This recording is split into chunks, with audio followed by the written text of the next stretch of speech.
I want to welcome you to Thrive in the Word. We're so glad that you have decided to watch this video. Let me encourage you to do something though. Because we teach verse by verse through the Bible, it's very important that you understand and that you know what the writer of what we're looking at has already said. So I want to encourage you to take some time. These are only about 8 to 9 minutes long. And take some time and go back and listen to the prior podcast, because we're building something from the Word of God, studying it verse by verse.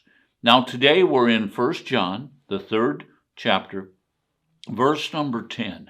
Now I've said this before, these verses here have been taken so far out of context, and they have caused many believers to doubt their relationship with God. I've heard so many believers say, you know what, I keep on sinning, and because I keep on sinning, I don't believe I'm a believer anymore. And they just kind of throw their hands up in despair. You know what despair is? Despair is the opposite of hope. And you know what? We need to understand what these verses are saying. These verses are telling us something vitally important, and that is that believers need to, first of all, we need to show that we are righteous by our actions. But second of all, we need to understand that Jesus completely obliterated sin. And every time a believer sins, that sin is gone. It's obliterated. Jesus not only forgave your past and present sins, but he has forgiven every sin that you will ever commit. And we as believers, sometimes our minds are boggled with this idea of forgiveness. And you know what? I believe our minds will continue to be boggled by this. Why? Because God's forgiveness and God's love and God's mercy is so great that we are never going to be able to understand. Now today we're looking at verse number 10. Again, we're in 1 John, the 3rd chapter, verse number 10, and it says here, "So now we can tell who are children of God and who are children of the devil." Now I'm just going to stop right there.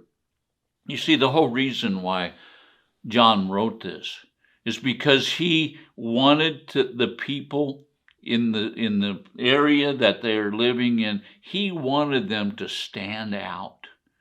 He wanted them to be seen. He wanted the righteousness of Christ to be seen in their lives.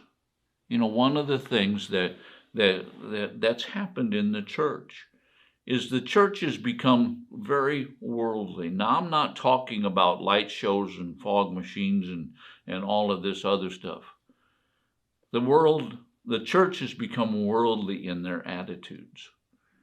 They become worldly in the way that they live in front of unbelievers. And it's no mystery to me that many people have turned around and they have despised the believers, because they're not any different than anyone else. And what John is writing to is he's writing to a group of believers, and he's saying, you know what, church? You know what, little children? You need to live different than the rest of these people.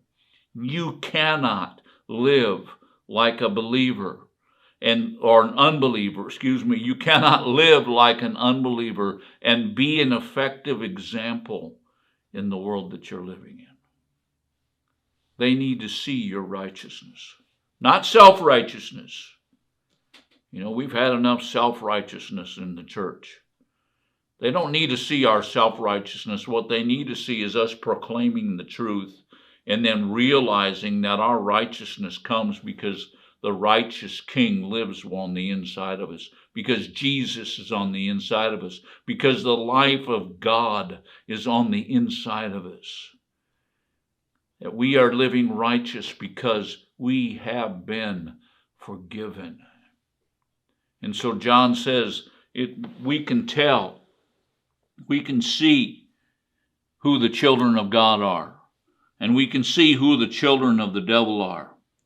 And then he goes on and he says, anyone who does not live righteously.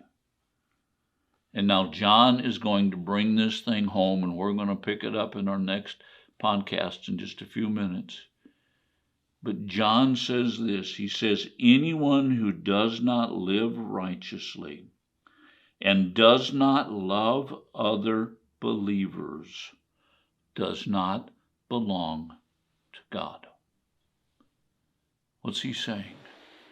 He's saying you need to show people your righteousness in two ways. First of all, I'm living righteously. We've pretty much covered that. We need to live like we're believers.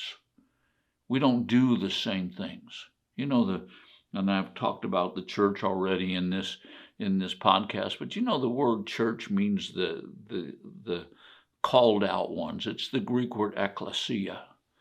And it means those who are called out. You know what? We need to live differently.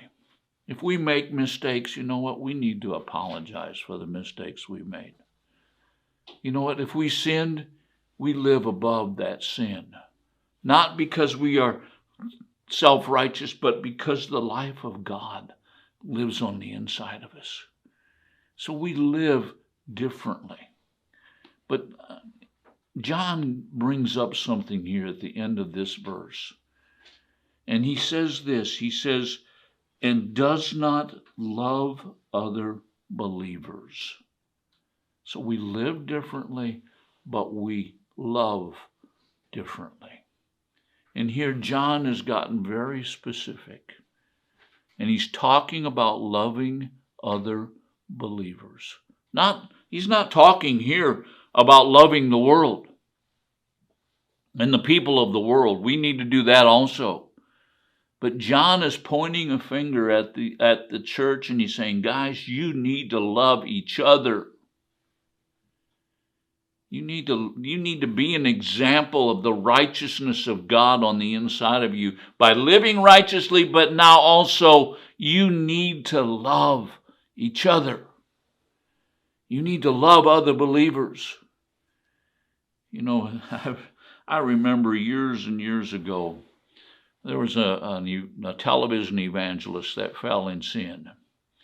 And I remember watching a Tonight Show, and I normally don't watch stuff like that, but they were having a panel of preachers on there, and so I thought, I'm going to watch this show. And they had a panel of preachers on there, and they were lambasting that evangelist and saying all kinds of unkind things about him.